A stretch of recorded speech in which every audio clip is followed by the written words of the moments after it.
Product not yet rated.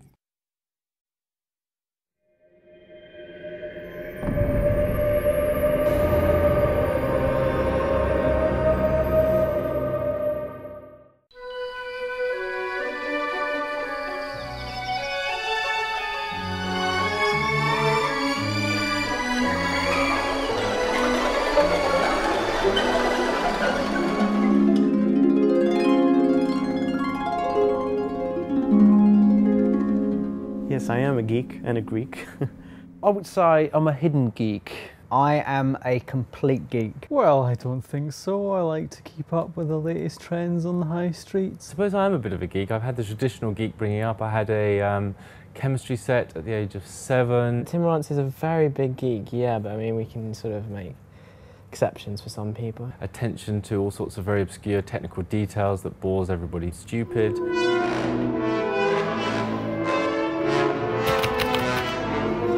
CTG stands for Central Technology Group, and the purpose of the Central Technology Group is to create reusable technology that can be used by all of the game teams. If I asked you to build a house and presented you with a big pile of rocks and trees and concrete and so on, the first thing you'd probably ask me for would be the right tools.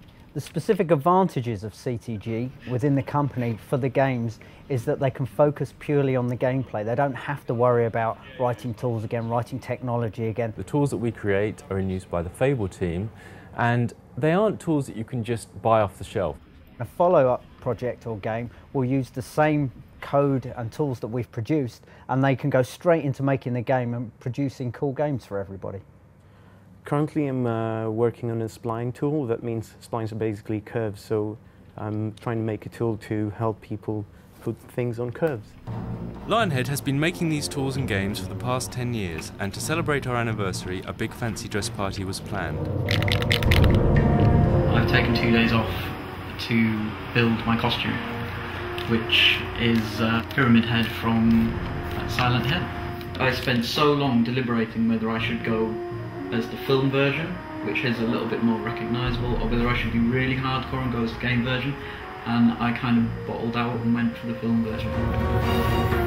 4 hours in, and I don't seem to be getting anywhere really, but I might need to go for a little sit down. One of the things that's a real struggle for game developers is fitting all of those assets into memory and onto the DVDs. What we've done is develop some compression routines that squashes down the data so that it will fit in the available memory, and we've done this with animations which take up huge amounts of memory uncompressed. We've done it with textures, which are the sort of beautiful pictures that go onto the meshes that we create. In an animation, which is basically the movement of a character around the world, we've managed to squeeze those down to just 1% of their original size. It just helps the pipeline, the content from the people, the creative people, through to the actual game itself. I told everyone that I was taking some days off to do some charity work. I'll be good. It's going well.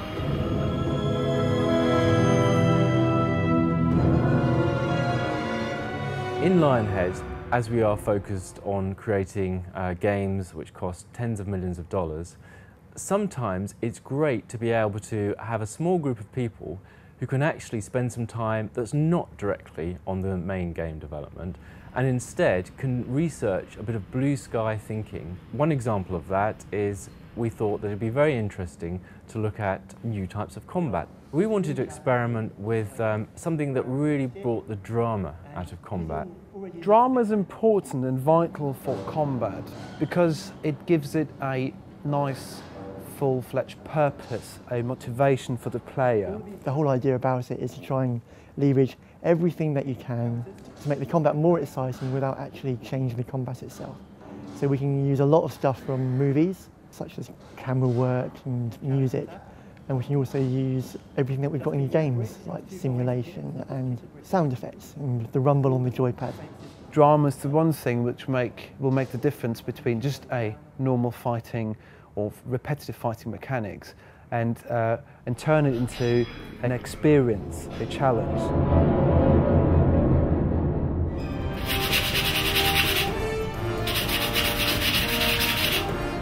apart from running out of paint and finding out that this is coming off all over me and my clothes, well, I'm a little bit behind, but I'll just work through the night again.